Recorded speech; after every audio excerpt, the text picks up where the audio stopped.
And now let's move on to other news coming in. It is day 5 of the West Asia war, and the battle lines are widening with no end in sight. Iran launched a strike at the US Consulate in Dubai, sending black smoke billowing into the skies. The strikes hit the consulate's parking lot, according to the US. Meanwhile, France, Germany, and the United Kingdom have signaled their readiness to coordinate with the United States and the Middle East allies on potential strikes aimed at dismantling Iran's missile and drone launch capabilities. Fresh strikes were carried out on Tehran, Iran, sending thick cloud of smoke into the air. Amid this, the US president has claimed that Iran is running out of launchers and missiles, even as Israel says strikes will intensify, issuing calls for evacuations. Now, Donald Trump told the media that Iran is running out of missiles, claiming US ammunition supplies are unlimited and defense firms are under emergency orders to build more and more weapons. Tehran, on the other hand, has said that the country is ready for negotiations, but only with dignity, insisting any talks must respect national honor and standing. They're hitting countries that were, let's call them neutral, right? They lived together for a long time. I think they were surprised. I was surprised. And now those countries are all fighting against them and fighting strongly against them. Someday they'll write a story and they'll say why they did that, but they hit countries that had nothing to do with what's going on. They were sort of leaving everything alone. All of a sudden they had missiles shot in, which shows you the level of evil that we're dealing with. They'll hit people that were actually at least somewhat friendly, and they had no problem.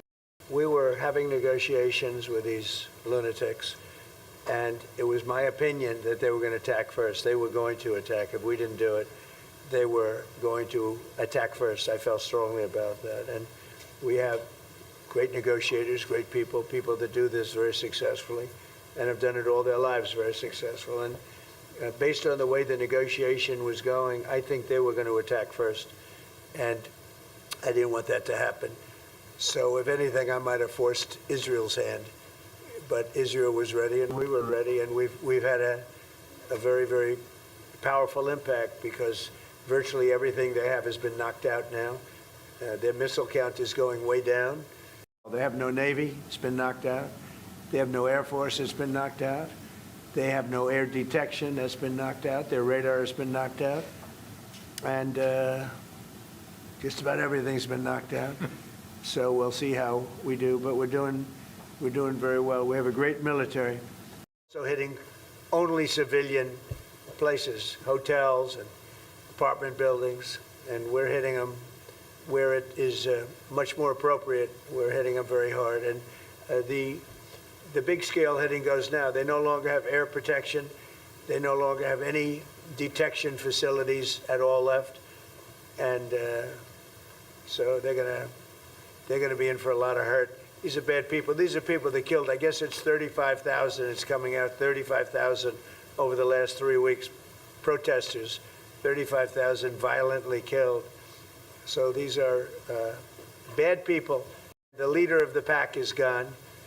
And as you know, 49 people were taken out in the first hit. And I guess there was another hit today on the new leadership. And it looks like that was pretty substantial also.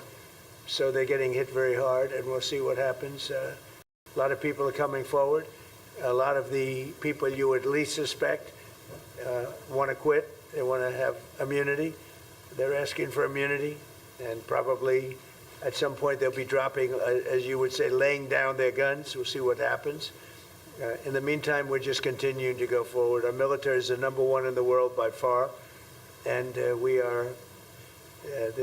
Everything's big in my book. Venezuela was big. This is big. The original hit, Midnight Hammer, was big. Everything you view is big, but it's not considered very big by some standards, by some of our standards. We have a military like no other military that's ever been built. In 5 years, you realize you put somebody in who is no better. So we'd like to see somebody in there that's going to bring it back for the people. And we'll see what happens with the people. They have their chance. And we've said, don't do it yet. If you're going to go out and protest, don't do it yet. It's very dangerous out there. A lot of bombs are being dropped. but I would say that would be about the worst. Well, some of the European nations have been helpful and some haven't. And I'm, very surprised. Germany has been great. He's been terrific. Others have been very good, terrific. I think that the head of NATO, Mark, is fantastic. Okay, Mark Rutte. I think he's fantastic. But some of the European, like Spain, has been terrible. In fact, I told Scott to cut off all dealings with Spain. Spain, first of all, it started when every European nation, at my request, paid 5%, which they should be doing. And everybody was enthusiastic about it, Germany, everybody. And Spain didn't do it.